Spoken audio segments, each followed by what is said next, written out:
Gaming app అనుకొని promotion చేశాను. Betting app అని తెలిసిన తర్వాత తప్పుకున్నాను.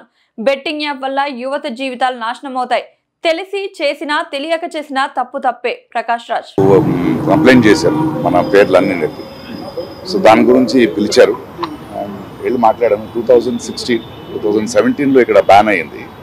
2016లో ఇంకా బెట్టింగ్ స్టార్ట్ అవ్వలేదండి. ఆ యాప్ గేమ్ అనుకుని నేను చేసామండి. ఆ తర్వాత తెలిసింది బెట్టింగ్ యాప్ ఈజ్ రాంగ్, అందువల్ల నేను కంటిన్యూ చేయలేదు. ఆ డీటెయిల్స్ ఇచ్చాను. ఆ తర్వాత ఏదైనా చేశారా, వేరే కంపెనీస్ ఏదైనా చేశారంటే లేదండి అని చెప్పాను. అంతే. బ్యాంక్ స్టేట్మెంట్స్ అప్పుడే ఇచ్చాము, అందులో ఏది లేదని తెలిసింది. బట్ ఒకటి మా మాధ్యమం మూలంగా చెప్తున్నది, ఏదో అది కొందరు పెద్దవాళ్ళు చేశారు, వాళ్ళు చేశారు రూల్స్ అని కాదు. Betting app is wrong.